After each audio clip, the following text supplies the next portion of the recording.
Hello बच्चों, स्वागत है आपका मेरे चैनल अनु हेल्पफुल स्टडी में। आज हम पढ़ेंगे शिक्षा निदेशालय की तरफ से कार्यपत्रक 2 विषय गणित। ये कक्षा 8 के बच्चों के लिए है। यहाँ विद्यार्थी का नाम आएगा, यहाँ कक्षा अध्यापक का नाम, ये आपकी डेट। आज हम पढ़ेंगे लघुत्तम समवर्ती और महत्तम समवर्तक, LCM और HCF। ठीक है, तो हम लघुत्तम समवर्ती और महत्तम समवर्तक को दोहराते हैं। कोई भी दो प्राकृतिक संख्याएँ सोचनी है, बतानी है। उदाहरण क्या है? 18 और 24। अब इन संख्याओं के गुणनखंड और गुणज हमें बताने हैं। ठीक है, 18 के कैसे बताओगे आप? किस पहाड़े में 18 आता है? गुणनखंड बताने हैं।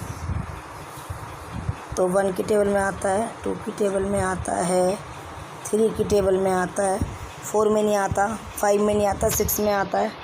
ठीक है, तो इसके गुणन क्या होगा? 1, यहाँ से 1 हुआ, 2, ये 2 भी हो गया, 3, ये 3 हो गया, 6 हो गया, ये 9 हो गया और खुद 18 हो गया।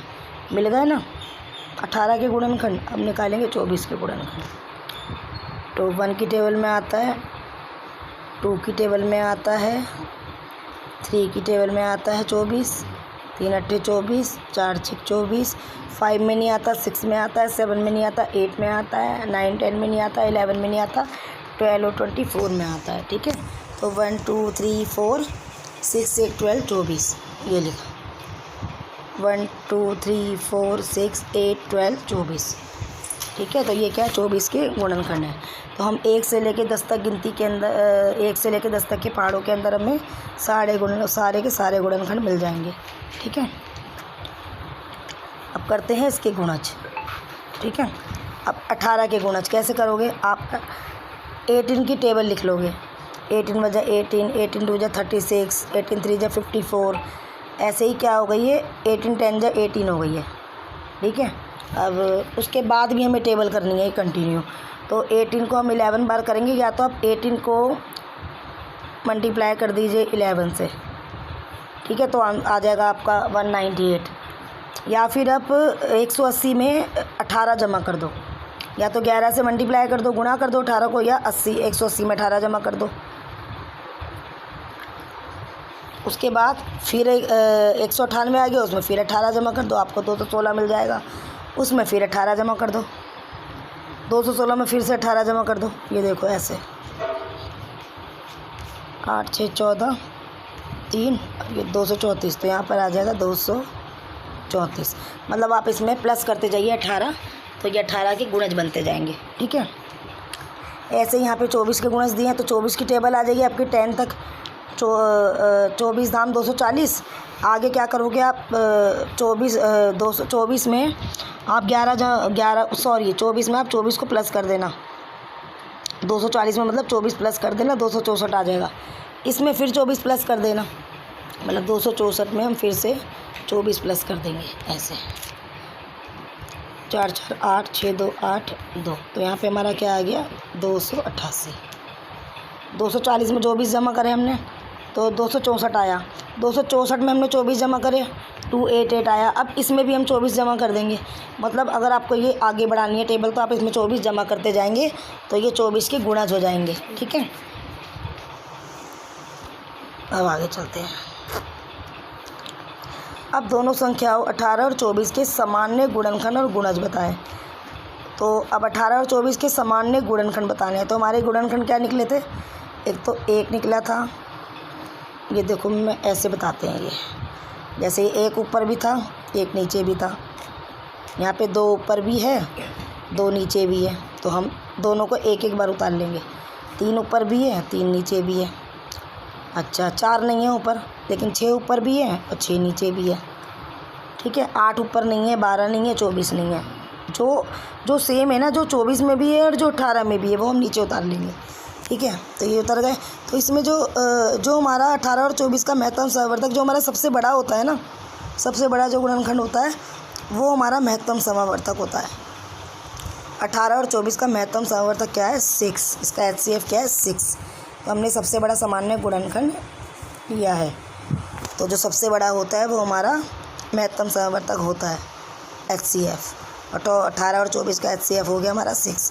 तो यहाँ से आप एक बात ध्यान रखना, सामान्य गुणनखंड के लिए क्या करेंगे? सबसे बड़ा ले लेते हैं, वो हमारा महत्तम समवर्तक हो जाता है HCF।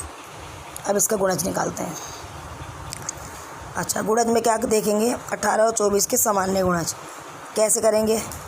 72 यहाँ भी है, 72 यहाँ भी है, ये उतर गया। उसके बाद 144 यहाँ भी, 144 यहाँ भी है, ये उतर गया। 216 यहाँ भी है, वो यहाँ भी है, ये उतर गया।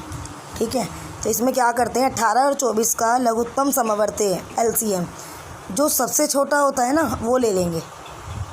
जो सबसे छोटा है वो हमारा LCM हो जाएगा।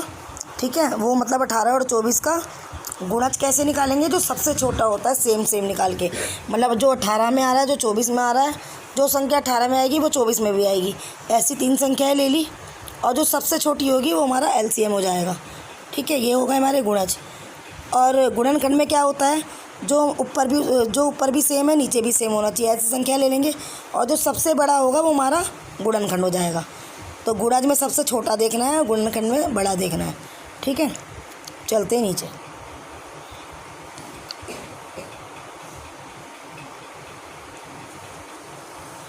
महत्तम समवर्तक और लघुत्तम समवर्तक के लिए कुछ अन्य विधियाँ भी हैं। मतलब LCM और HCF के लिए कुछ अन्य चीज़ें भी दी गई हैं। उनमें से है एक अभाज्य गुणनखंड। ठीक है, जिसके अनुसार सबसे पहले हम एक पद को अभाज्य संख्याओं के गुणनफल के रूप में लिखते हैं। तो अब यहाँ पे देखो करके दिखाया गया है। 18 था तो 18 के फैक्टर लिए गए हैं। ये देखो, जैसे 2 की टेबल में देखना है 18 कब आता है, 2 9 जा 18, 3 3 जा 9 और 3 1 जा 3। तो इसके जो बन गए ये बन गए। इधर 12 दूनी 24, 2 6 12, 3 3 9, 3 1 3, इधर से ये बन गए। ठीक है, तो अब क्या करेंगे, जो 18 के गुणज है वो उतार लेंगे हम। दोनों संख्याओं के अब सामान्य गुणनफल हमें निकालने हैं, क्योंकि इसमें लिखा है हम एक पद को अभाज्य संख्याओं के गुणनफल के रूप में लिखते हैं। तो हम दोनों संख्याओं के जो सामान्य गुणनफल है कैसे निकालेंगे, पहले 18 के लिख लेंगे। 18 का गुणज क्या था, 1 × 2, यहाँ से उतारेंगे ये वाला, × 3 और × 3, यानी कि 1 × 2 × 3 × 3, ये वाला हमने उतार लिया। 24 का क्या है, हम ये वाला उतार लेंगे, 1 × 2 × 2 × 2 × 3। ठीक है, अब क्या करेंगे, देखेंगे जो ऊपर आएगा और जो नीचे भी आएगा। तो ये देखते हैं इधर से,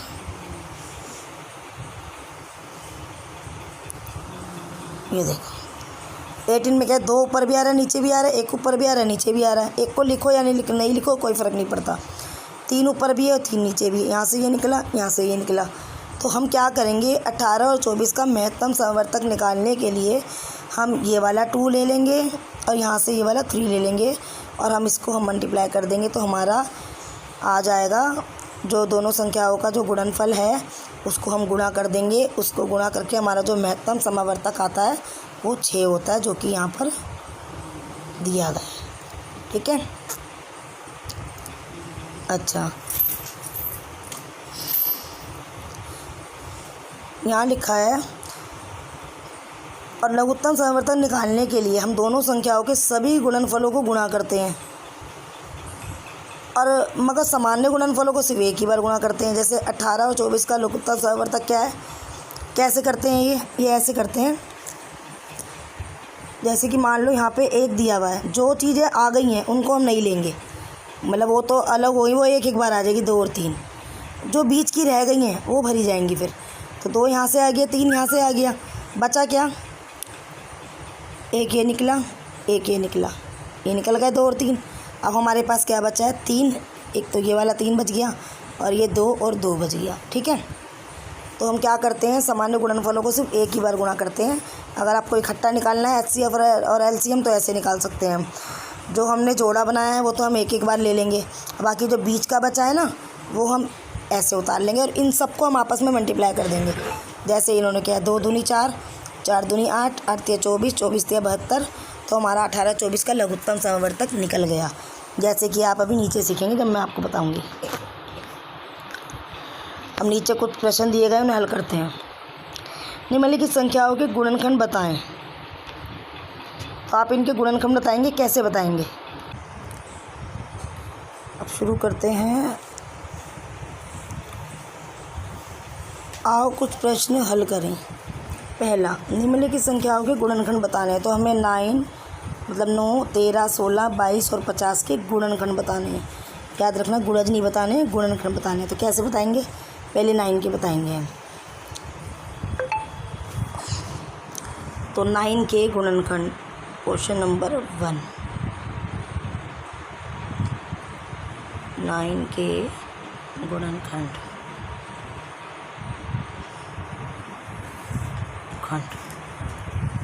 तो 9 के गुणनखंड देखो, एक तो 1 की टेबल में आता है 9, 2 में नहीं आता, 3 में आता है, 3 3 जा 9, और ख़ुद 9 में आता है, ये रहा 9 1 जा 9, और तो किसी में नहीं आता है। तो 9 के जो गुणनखंड है वो क्या हुए, यहाँ पे लिख देंगे, वैसे लाइन डाल देते हैं। एक तो 1 हुआ, एक 3 हुआ और एक 9। तो ये क्या हो गया हमारे 9 के गुणनखंड। ठीक है, अब अगला क्वेश्चन क्या है? अगला है निम्नलिखित संख्याओं के पहले अगला है 13। अब 13 के निकालेंगे। क्वेश्चन नंबर 1 का यही है, 13 की गुणनखंड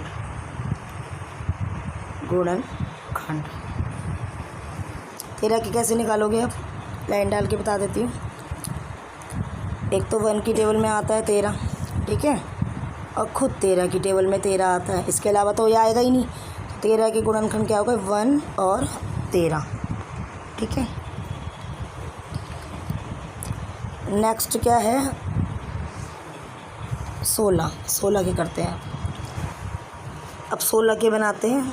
तो 16 किस में आता है? एक तो 1 की टेबल में आता है 16, 2 की टेबल में आता है, 3 में नहीं आता, 4 में आता है, 5 में नहीं आता, 6 में नहीं आता, 7 में नहीं आता, 8 में आता है, 9 में नहीं आता, 10 में नहीं आता है, 11, 12, 13, 14 में नहीं आता है, 15 में नहीं आता है, खुद 16 में आता है।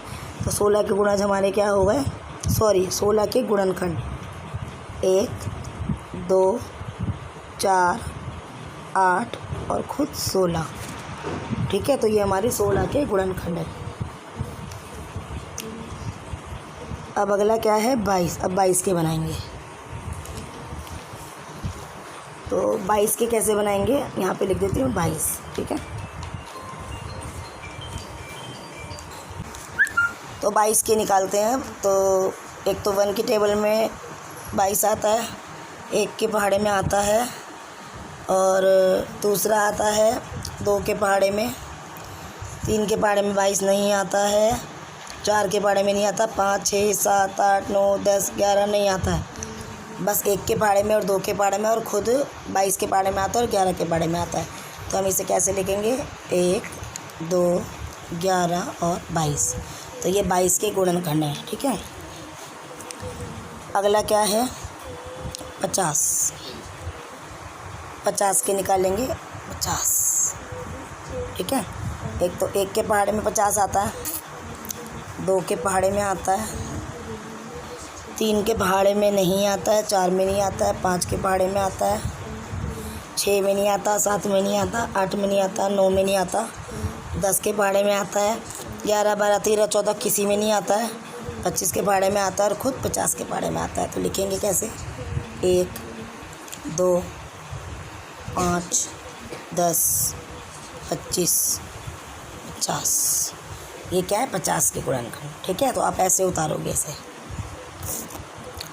करते हैं नेक्स्ट क्वेश्चन।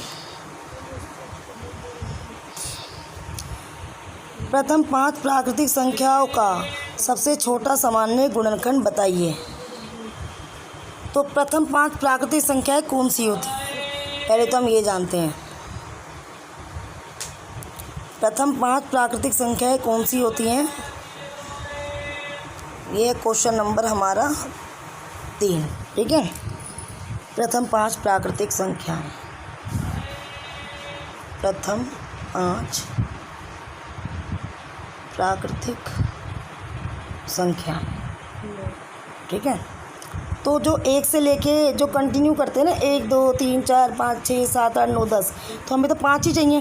तो हम ऐसे लिख लें, प्रथम 5 प्राकृतिक संख्याएं कौन सी हो गई? 1 2 3 4 5। तो सबसे छोटा गुणनखंड क्या हो गया इसमें से? छोटा गुणनखंड। सबसे छोटा गुणनखंड हो गया 1, क्योंकि 1 के पारे में सभी आता है, 2 भी आता है, 3 भी आता है, 4 भी आता है, 5 भी आता है, 6 भी आता है। तो 1 जो है सबसे छोटा गुणनखंड है प्रथम 5 प्राकृतिक संख्याओं का। ठीक है, 1।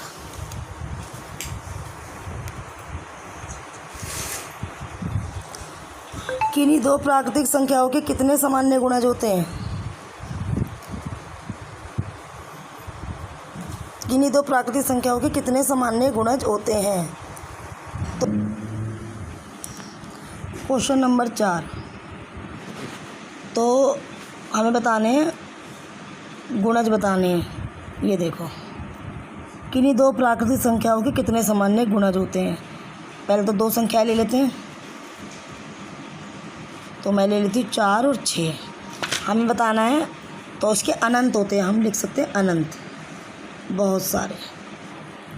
जैसे कि मान लो 4 की टेबल में 12 आता है, तो वो 6 की टेबल में भी आता है। 4 की टेबल में 24 आता है, तो वो 6 की टेबल में भी आता है। 4 की टेबल में आपका 36 आता है, तो वो 6 की टेबल में भी आता है। हो गए ना? ऐसे ही 4 की टेबल में अगर आप आगे बढ़ाते जाएंगे तो 48 भी आएगा और वो 6 की टेबल में भी आएगा।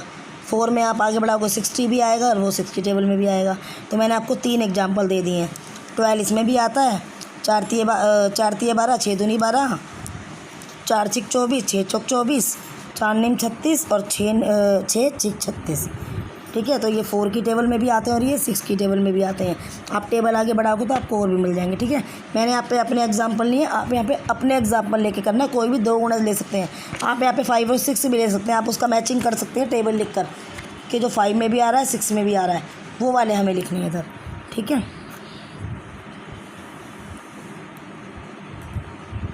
क्वेश्चन नंबर 5, निम्नलिखित संख्याओं के महत्तम समवर्तक और लघुत्तम समवर्तक ज्ञात करना है। कैसे निकालेंगे? सबसे पहले 3 और 8, सबसे पहले 3 और 8 का निकालते हैं। ठीक है, क्वेश्चन 5, पहले 3 का निकालेंगे, 3 1 जा 3, फिर 8 का निकालेंगे, 2 4 जा 8, 2 2 जा 4, 2 1 जा 2। कैसे निकालेंगे अब हम? सबसे पहले हम इसका एचसीएम निकालते हैं। पहले 3 के लिख लेंगे यहाँ, 3 में क्या है 1 × 3। अब 8 के लिख लेंगे यहाँ, 2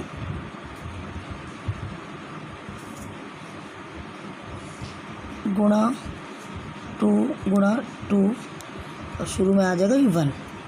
तो यहाँ पे हमें देखना है जो ऊपर भी है नीचे भी है। ऊपर 2 नहीं है, सॉरी नीचे, ऊपर 2 नहीं है, नीचे 3 नहीं है, तो ये तो है ही नहीं। यहाँ ऊपर भी 1 है और नीचे भी 1 है। तो हमारा जो एचसीएफ हुआ वो क्या हुआ? 1। हमारा एचसीएफ क्या हुआ? 1। अब एलसीएम कैसे निकालेंगे? एलसीएम ऐसे निकालेंगे, जो डबल वाला होता है ना उसको हम एक बार लिख लेते हैं। बाकी के जो बचते हैं, जैसे ये 3 × 2 × 2 × 2, उसको हम ऐसे उतार लेते हैं मल्टीप्लाई में, गुणा 2 × 2 × 2 × 3। हमारे पास क्या बचा था? यहाँ से 3 बचा था, 2 2 2, और जो एक ऊपर नीचे आया था हमने एक बार ले लिया। तो 2 दूनी 4, 4 दूनी 8, 8 या 24। तो हमारा जो एलसीएम हुआ वो क्या हुआ? 24 हुआ। ठीक है, करते हैं नेक्स्ट। नेक्स्ट है हमारा 4 और 12। ठीक है, 4 और 12 का निकालते हैं अब।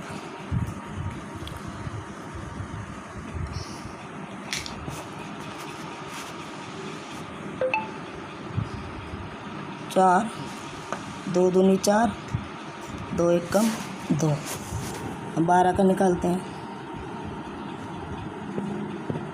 2 6 12, 2 3 6, 3 1 कम 3। और यहाँ पे निकालते हैं 4 = 2, ठीक है। और यहाँ पे 12 के भी लेते हैं, 1 × 2 × 2 × 3, ठीक है।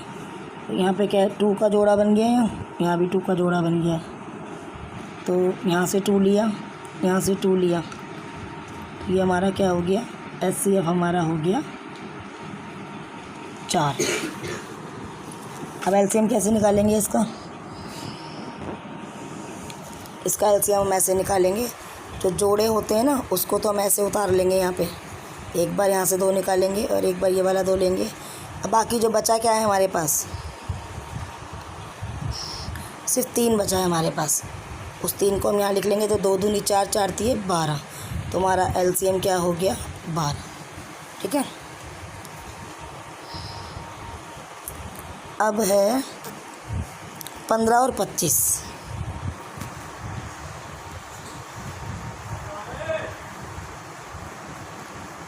15 और 25,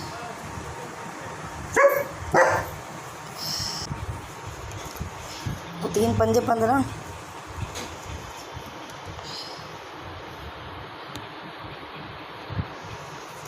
और 5 एकम 5, ठीक है।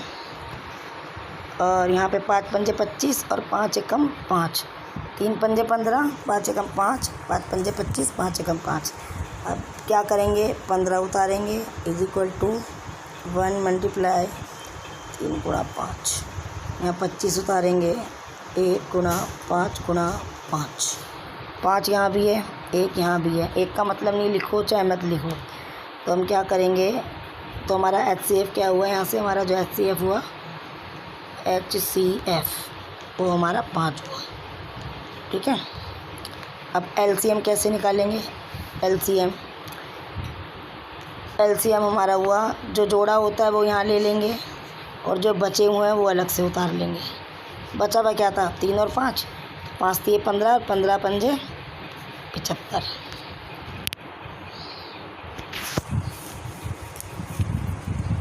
तो हमारा जो LCM है वो 75 हुआ।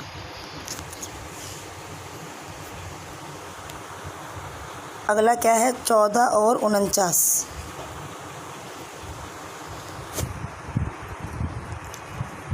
14 और 49,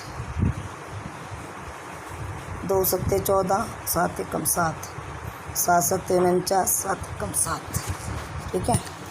14 के लिख लेंगे 2 × 7 और 49 के लिख लेंगे 7 × 7। तो यहाँ से 7 आ गया, तो हमारा HCF क्या हो गया, HCF 7। अब LCM निकालेंगे, यहाँ से 7 लिया, यहाँ से 7 लिया, यहाँ से 2 लिया, ठीक है। तो 7 सत्ते 49, 49 दूनी 2 नी में 18, 2 चौके 8, 1 9 98। तो हमारा जो LCM आ गया वो 98 आ गया, ठीक है।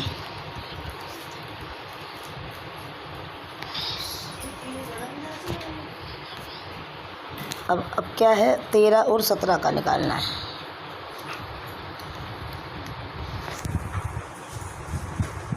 तेरह 17, 13 एकम 13, 17 एकम 17। 13 का गुणज क्या है, 13, और 17 का क्या है, तो यहाँ पे तो कॉमन एक ही है। तो HCF हमारा क्या हो गया, HCF हमारा हो गया 1। अब LCM कैसे निकालेंगे, LCM हमारा क्या हुआ, LCM में क्या करेंगे, 1 तो कोई मायने नहीं है, क्योंकि गुणा करेंगे 13 को 1 आएगा, 17 को लेंगे तो भी 1 आएगा। क्या करेंगे, 13 को मल्टीप्लाई कर देंगे 17 से। तो 13 को 17 से मल्टीप्लाई करेंगे तो कितना आएगा हमारे पास, हमारा आ गया 221, ठीक है। तो ये हमारा क्या हो गया, LCM, ठीक है बच्चों। तो इसी के साथ हमारी वीडियो भी समाप्त हुई। थैंक यू, मिलते हैं नेक्स्ट वीडियो के साथ।